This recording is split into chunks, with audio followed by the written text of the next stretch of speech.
नमस्कार साथियों, मेरा नाम है आर के सिंह। संस्कृति आईएएस के यूट्यूब चैनल पर आप सभी का स्वागत है। आज के एपिसोड में हम एक बड़े ही महत्वपूर्ण मुद्दे की चर्चा करने वाले हैं। बात करें कि आखिर मुद्दा क्या है, तो मुद्दा है भारत बांग्लादेश के बीच में गंगा नदी जल समझौता। ये जो जल समझौता है एक बार फिर से चर्चा में है, तो इसी की आज हम चर्चा करेंगे और इससे जुड़े हुए जो भी अहम पहलू हैं उन पर विस्तार से हम बात करेंगे।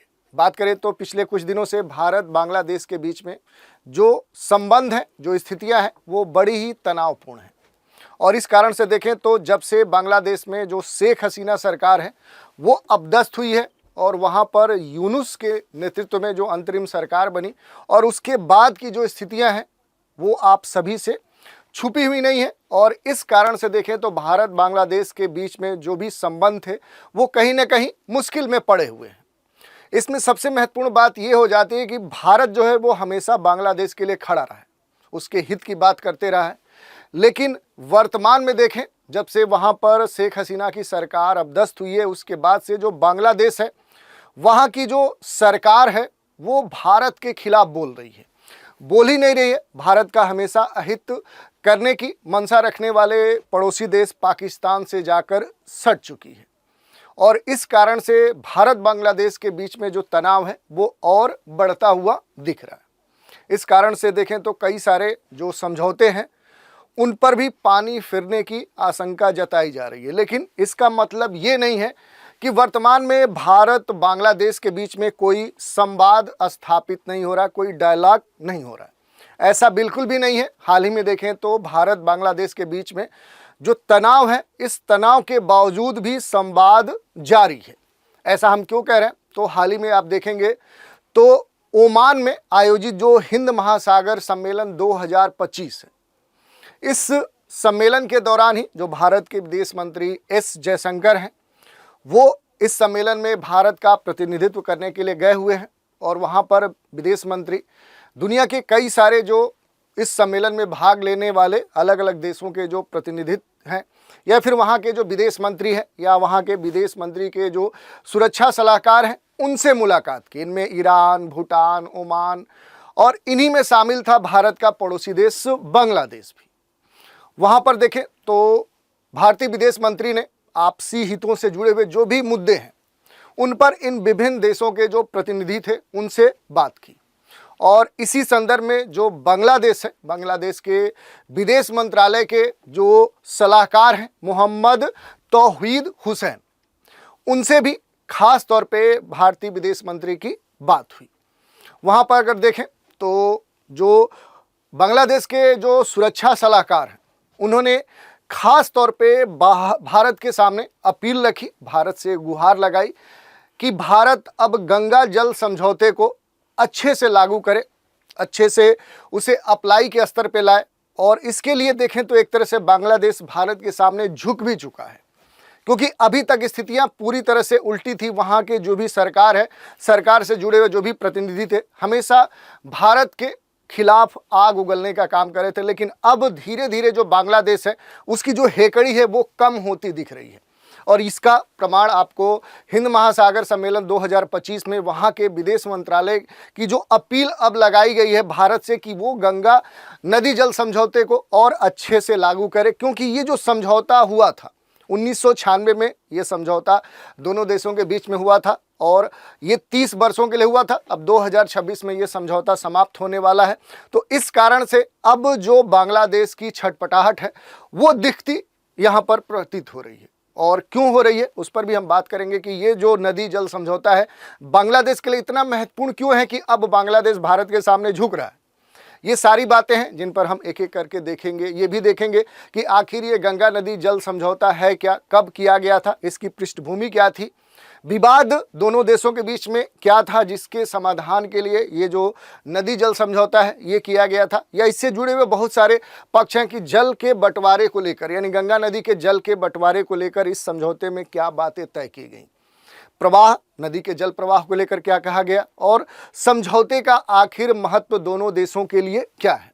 और इस पूरे सिनेरियो में देखें तो वर्तमान में जो स्थिति है वो क्या है, उस पर हम बात करेंगे। इससे जुड़े हुए जो भी महत्वपूर्ण पहलू है उन पर भी बात करेंगे और इसी संदर्भ में संक्षिप्त रूप से देख लेंगे कि हिंद महासागर जो सम्मेलन 2025 है, जहां पर विदेश मंत्री से देखें तो भारत के सामने बांग्लादेश ने ये गुहार लगाई है, तो इस सम्मेलन की भी चर्चा संक्षिप्त रूप से हम करेंगे।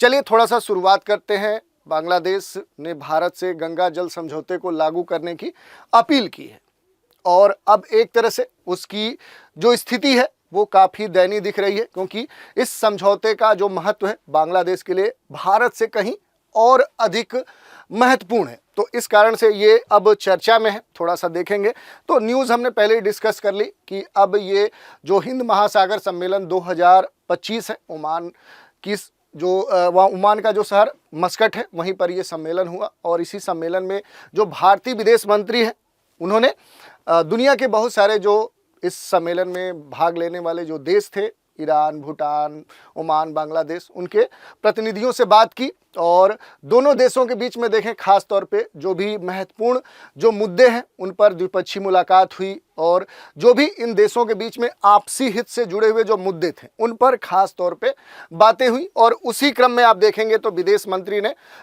मंत्री की जो मुलाकात हुई वो बांग्लादेश के जो सलाहकार हैं मोहम्मद तौहीद हुसैन, उनसे भी हुई। और इसी संदर्भ में जो बांग्लादेश का विदेश मंत्रालय है उसने अपील की भारतीय विदेश मंत्री से कि अब जो गंगा नदी जल समझौता है उसे और अच्छे से भारत लागू करे और इसी कारण से ये मामला चर्चा में है।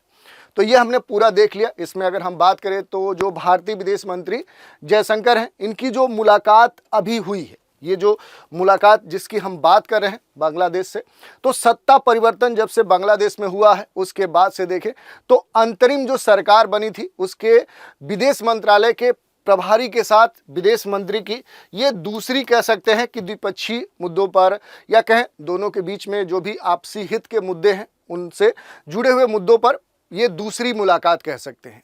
ओमान में आयोजित ये पूरा सम्मेलन हुआ जिसमें ये मुलाकात दोनों जो राष्ट्र प्रमुख कह सकते हैं वहाँ के सुरक्षा या विदेश मंत्रालय के जो सलाहकार हैं और भारतीय जो विदेश मंत्री हैं इनके बीच में ये मुलाकात हुई है। तो इस कारण से ये खास तौर पे देखें तो चर्चा में है। अब यहाँ पर सबसे महत्वपूर्ण बात आ जाती है कि जिस समझौते की हम बार बार चर्चा करें कि गंगा नदी जल समझौता, आखिर ये गंगा नदी से जुड़ा हुआ जो ट्रीटी है, जो एग्रीमेंट है, आखिर ये है क्या, क्यों चर्चे में है, तो इसके बारे में हम देखेंगे। ये जो समझौता है ये बड़ा ही महत्वपूर्ण समझौता है भारत और बांग्लादेश के बीच में। इस समझौते की जो शुरुआत हुई वो कब हुई थी, तो इसकी जो शुरुआत हुई थी वर्ष 1996 में हुई थी, यानी कि 1996 में ये जो एग्रीमेंट है ये दोनों देशों के बीच में हुआ था। उद्देश्य क्या था, तो गंगा नदी का जो जल है उसका न्यायपूर्ण और समान वितरण को सुनिश्चित करना। दोनों देशों के बीच में ये विवाद था। लाभ भी था कि दोनों देशों के बीच में जो वाटर डिस्प्यूट है, जो दोनों देशों के बीच में जल के बंटवारे को लेकर जो डिस्प्यूट था, जो विवाद था, उसका समाधान किया जा सके और इसी को ध्यान में रखते हुए ये जो एग्रीमेंट है ये किया गया था। थोड़ा सा हम इसके महत्व की बात करें कि गंगा नदी जो जल समझौता है, थोड़ा सा इसके हिस्टोरिकल बैकग्राउंड की बात करें तो देखिए, एक तो गंगा नदी का अपना कहें तो जो धार्मिक या ऐतिहासिक या सांस्कृतिक महत्व है वो तो दोनों देशों के जो लोग हैं उनके लिए महत्वपूर्ण है ही। इसके अलावा देखें तो गंगा जो नदी है ये भारतीय उपमहाद्वीप की सबसे महत्वपूर्ण नदी है। आप सभी इसके बारे में जानते होंगे कि ये जो नदी है ये कहाँ से निकलती है, इसका उद्गम कहाँ से होता है।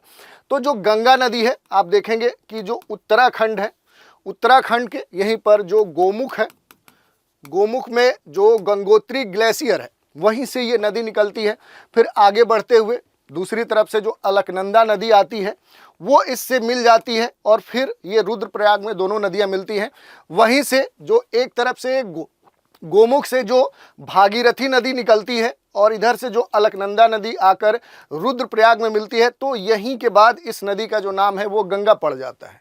और यहाँ से ये नदी आगे बढ़ते हुए आप देखेंगे तो भारत के कई सारे जो राज्य हैं आप देखेंगे, उत्तराखंड है, उत्तर प्रदेश है, बिहार है, झारखंड है, फिर पश्चिम बंगाल होते हुए बे ऑफ बंगाल में, फिर बांग्लादेश में और फिर बे ऑफ बंगाल में ये इसका निकास होता है। तो इस तरह से देखें तो ये भारतीय उपमहाद्वीप की सबसे महत्वपूर्ण नदी है।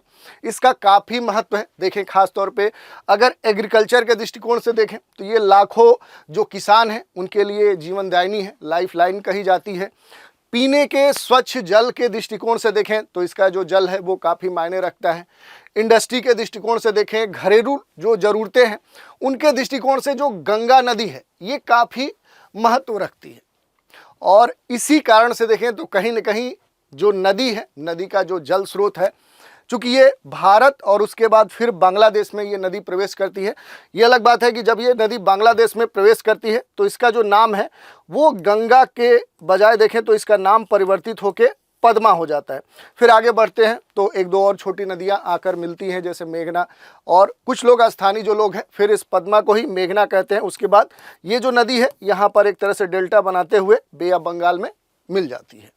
लेकिन इस बीच में देखें तो इस नदी का जो महत्व है, इस कारण से दोनों देशों के बीच में विवाद देखने को मिला है। अब विवाद क्यों देखने को मिला है, इसके पीछे भी एक महत्वपूर्ण कारण है। वो महत्वपूर्ण कारण क्या है? वो है फरक्का बैराज। ये जो बैराज बना था, ये 70 के दशक में ये फरक्का बैराज का निर्माण किया गया था। मूल रूप से देखें तो ये बनकर तैयार हुआ था कब? 1975 में ये बैराज बनकर तैयार हुआ था। तो 70 के दशक में भारत ने यहाँ पर पश्चिम बंगाल जो है, वेस्ट बंगाल है, वेस्ट बंगाल के ही देखें तो मुर्शिदाबाद जो जिला है वहाँ पर इस बैराज का क्या किया था? निर्माण किया था। उद्देश्य क्या था इस बैराज के बनाने के पीछे? तो देखिए, उस समय तत्कालीन पूर्व पाकिस्तान कहा जाता था बांग्लादेश, क्योंकि 70 में आज़ाद हुआ। तो उसके बाद देखें तो स्थितियाँ एक तरह से कहें तो तत्कालीन ये पूर्वी पाकिस्तान था, और यहाँ पर नदी का जो जल प्रवाह था, जो यहाँ पर कह सकते हैं कि जो जल प्रवाह था गंगा नदी का, उसको कहीं न कहीं कंट्रोल करने के लिए, नियंत्रण करने के लिए ये जो बैराज है ये भारत ने वेस्ट बंगाल के मुर्शिदाबाद ज़िले में बनाया था। यही नहीं, इसका दूसरा भी एक कारण था कि भारत चाहता था कि कोलकाता में, पश्चिम बंगाल का जो कोलकाता शहर है, वहाँ पर जो नौवहन प्रणाली है, उस प्रणाली के जो वाटर का फ्लो है वो प्रॉपर बना रहे।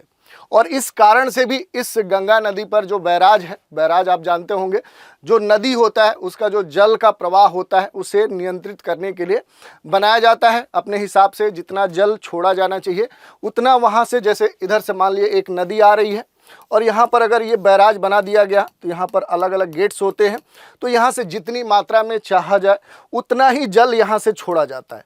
और इसी कारण से भारत ने इस नदी पर ये फरक्का बैराज निर्मित किया। अब इसमें समस्या क्या आई कि इससे अब बांग्लादेश जो था इस पर ऑब्जेक्शन करने लगा। क्यों करने लगा? तो इस बैराज के बनने के कारण बांग्लादेश में जो गंगा नदी, जो बाद में पद्मा के नाम से जानी जाती है, उसका जो प्रवाह था, उसमें जो जल की मात्रा थी वो कम हो गई। और इस कारण से बांग्लादेश में इस नदी से जुड़ी हुई जो समस्याएं हैं वो देखने को मिली। और इसी कारण से जो बांग्लादेश है उसने इस बैराज पर कह सकते हैं कि बार बार इस पर कह सकते हैं विरोध जताया, और भारत के सामने ये अलग अलग मंचों पर इस मुद्दे को उठाया। और यहीं से ये जो मुद्दा है, ये जो विवाद है, ये शुरू हो गया। अगर थोड़ा सा इस विवाद की हम चर्चा करें कि दोनों देशों के बीच में ये जो विवाद है ये कैसे शुरू हुआ, तो इसकी जो शुरुआत हुई है 80 और 90 के दशक में आपको देखने को मिल सकती है। क्यों शुरुआत हुई? तो नदी का जो जल था, जो वाटर था, उसके जल के बंटवारे को लेकर दोनों देशों के बीच में 80-90 के दशक में देखें तो तनाव देखने को मिला। बांग्लादेश ने खास तौर पे भारत पे ये आरोप लगाया कि भारत के द्वारा ये जो फरक्का बैराज निर्मित किया गया है, इससे कहीं ना कहीं जो गंगा नदी है, जो बाद में पद्मा के नाम से बांग्लादेश में जानी जाती है, उसका जो जल है, उससे पानी का जो बहाव है, उस बहाव के नियंत्रण करने के कारण अब बांग्लादेश में जल संकट की जो समस्या है, जो वाटर क्राइसिस है, वो उत्पन्न हो गई है। और इस कारण से अब बांग्लादेश में जो प्रभाव इस बैराज का या इस नियंत्रण का ये देखने को मिल रहा है कि बांग्लादेश में जो एग्रीकल्चर सेक्टर है, जो फिशिंग सेक्टर है, जो पेयजल की स्थिति है, वो बड़ी ही दयनीय हो चुकी है। और इस कारण से ये जो मुद्दा है वो बांग्लादेश ने भारत के सामने रखा और इसको कई सारे मंचों पर उठाया ही। तो ये पूरा विवाद था जो दोनों देशों के बीच में देखने को मिला। अब थोड़ा सा हम बात करें कि जब दोनों देशों के बीच में ये विवाद देखने को मिला तो इस संदर्भ में वर्ष 1996 में एक पहल की गई और ये कहा गया कि जो उत्तरी तटवर्ती जो भारत का क्षेत्र है और निचला जो तटवर्ती बांग्लादेश का क्षेत्र है, उनके बीच में जो सीमा पार ये नदी है, ये जो फरक्का है, वहाँ पर नदी के जल से जुड़े हुए कुछ एग्रीमेंट किए गए, कुछ ट्रीटी यहाँ पर किए गए और इसी के तहत ये कहा गया कि अब जो उद्देश्य होगा इस ट्रीटी का कि गंगा नदी का जो जल है उसका न्यायपूर्ण तरीके से समान वितरण सुनिश्चित किया जाए ताकि दोनों देशों के बीच में जो वाटर डिस्प्यूट, जल के विवाद उठ रहे हैं वो कहीं ना कहीं हल किए जा सके। और उसी विवाद को हल करने के लिए वर्ष 1996 में गंगा नदी जल जो समझौता है वो किया गया। तनावपूर्ण जो स्थिति है वो हल करने के लिए ये जो एग्रीमेंट है गंगा जल समझौता, इसी नाम से ये जाना जाता है। और ये जो एग्रीमेंट किया गया ये चूंकि 1996 में किया गया और ये कितने वर्षों के लिए किया गया, तो ये जो समझौता है ये 30 वर्षों के लिए हुआ। तो 30 वर्ष अगर आप देखेंगे तो ये अब कंप्लीट होने वाले हैं कब, तो ये कंप्लीट होने वाले हैं वर्ष 2026। आप समझ सकते हैं कि बांग्लादेश की जो छटपटाहट है आखिर वो क्यों है, क्योंकि अब 30 वर्ष पूरे होने वाले हैं और ये जो समझौता है इसके 30 साल होने के कारण देखें तो जो जल विवाद है उसको शांतिपूर्ण तरीके से जो सुलझाने के जो मार्ग हैं, जो समझौता के डील्स हुए थे, उसको अब फिर से सख्ती से लागू करवाना चाहता है कौन, बांग्लादेश भारत से। और इसी के लिए अब भारत के सामने गिड़गिड़ा रहा है, गुहार लगा रहा है, अपील कर रहा है। तो इस कारण से देखें तो अब ये जो मुद्दा है अब ये चर्चा में आ चुका है। तो ये पूरा हमने देखा कि आखिर ये जो गंगा नदी जल समझौता भारत बांग्लादेश के बीच में हुआ, आखिर इसकी पृष्ठभूमि क्या थी, कैसे ये पूरा मामला उठा और एक बार फिर से चर्चा में क्यों है, तो ये हमने देख लिया। इसके अलावा अगर हम बात करें तो जो समझौता पूरा हुआ, ये गंगा नदी के जल के बंटवारे को लेकर भारत बांग्लादेश के बीच में जो समझौता हुआ उसके जो मुख्य बिंदु हैं थोड़ा सा उन पर हम प्रकाश डालेंगे। तो देखिए, पानी के बंटवारे को लेकर यानी नदी का जो जल है उसके बंटवारे को लेकर क्या एग्रीमेंट हुआ, तो जो समझौता हुआ उसके तहत ये कहा गया कि भारत ने बांग्लादेश को गंगा नदी के पानी का एक निर्धारित जो हिस्सा है वो देने की बात कही।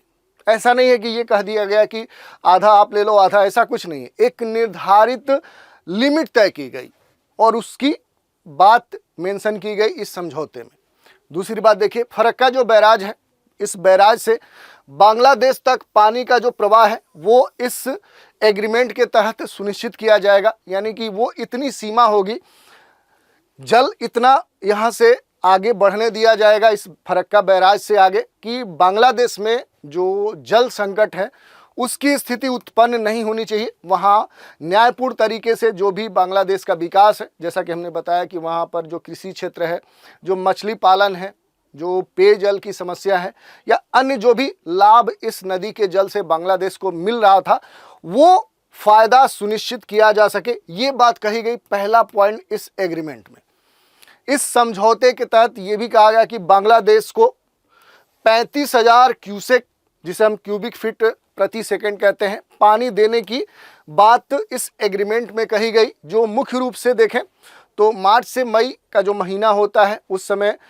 ये कहा गया कि ये जो पानी की मात्रा है ये मुख्य रूप से मार्च से मई तक का जो महीना है उसमें दिया जाएगा, जब पानी की एक तरह से देखें क्राइसिस देखने को मिलती है, गर्मी का समय स्टार्ट हो जाता है, तो उस समय इतनी मात्रा जो है वो भारत यहाँ से फरक्का बैराज से आगे बढ़ने देगा। पानी के जो प्रवाह है उसके नियंत्रण को लेकर भी कुछ बातें कही गई इस समझौते के तहत। अगर ये कहा गया कि भारत ने ये पूरी तरह से प्रॉमिस किया बांग्लादेश से कि फरक्का बैराज से बांग्लादेश का जो पानी है उसके प्रवाह में भारत मूल रूप से कोई व्यवधान नहीं उत्पन्न करेगा, यानी मूल रूप से जो बांग्लादेश में जाने वाली जो गंगा नदी है उसके प्रवाह को डिस्टर्ब पूरी तरह से नहीं करेगा।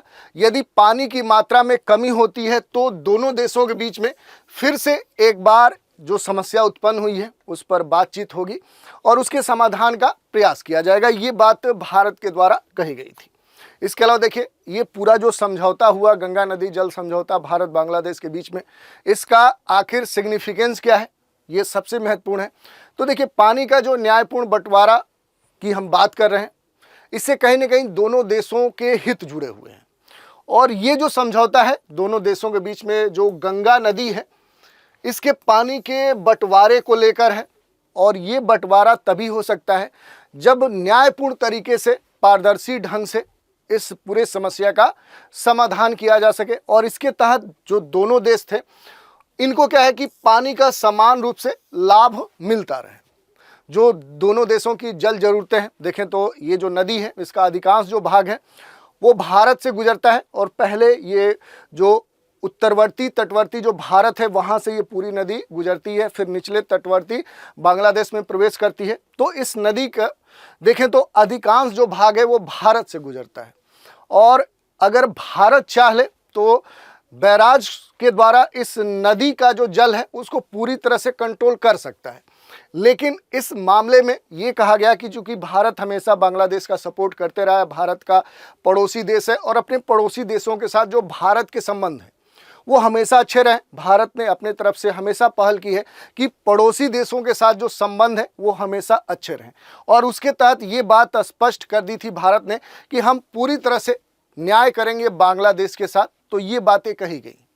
इसके अलावा ये जो समझौता है इसका महत्व इस कारण से भी हो जाता है कि दोनों देशों के बीच में जो द्विपक्षीय संबंध है वो अच्छे रहें। और ये जो समझौता है भारत बांग्लादेश के बीच में देखें तो जो द्विपक्षीय संबंध है उनको मजबूत करने में एक अहम भूमिका भी निभाता रहा है। दोनों देशों के बीच में जो वाटर डिस्प्यूट है उनको सुलझाने के लिए एक महत्वपूर्ण उदाहरण भी बन सकता है। जो नदी जल विवाद भारत के अलग अलग देशों के साथ हैं उसमें ये भी एक महत्वपूर्ण विवाद है। और ये उदाहरण बन सकता है भारत और बांग्लादेश अगर इस प्रॉब्लम को आपसी बातचीत के द्वारा अगर हल कर लेते हैं। तो इस दृष्टिकोण से देखें तो दोनों देशों के बीच में जो द्विपक्षीय संबंध है उनको विकसित करने के दृष्टिकोण से देखें तो ये जो नदी जल समझौता है ये काफ़ी महत्व रखता है। इसके कई सारे आर्थिक पर्यावरणीय महत्व है, क्योंकि देखें गंगा नदी का जो जल है इसका जो बंटवारा है ये दोनों देशों के दृष्टिकोण से देखें तो इनका एक महत्वपूर्ण जो महत्व है वो पर्यावरण के लिए है। और इस कारण से देखें तो अगर इस नदी का जो पर्याप्त जल है दोनों देशों को मिलता है तो दोनों देशों में जो किसान हैं, जो कृषि क्षेत्र है, जो मछली पालन है, जो पेयजल है, बहुत सारे जो इंडस्ट्री इन पर आश्रित हैं, उनके लिए ये जो नदी का जल है वो काफ़ी महत्व रखता है। तो एक तरफ देखें तो आर्थिक दृष्टिकोण से नदी का जल महत्व रखता है दोनों देशों के लिए। दूसरी तरफ अगर पर्यावरणीय दृष्टिकोण से देखें तो ये एक तरह से देखें तो जो पूरा कहें तो यहाँ पर जो जल आधारित जो पूरा इकोसिस्टम है उसके लिए एक महत्वपूर्ण है।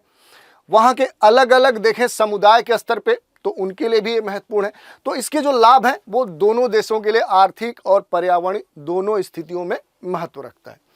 अब वर्तमान अगर स्थिति की बात करें कि प्रेजेंट सिनारियो में आखिर पूरा मामला क्या कहता है, तो ये जो समझौता है इस समझौता को वर्ष 1996 में लागू किया गया। और लागू होने के बाद बांग्लादेश में जल संकट की जो स्थिति थी उसमें काफ़ी सुधार देखने को मिला।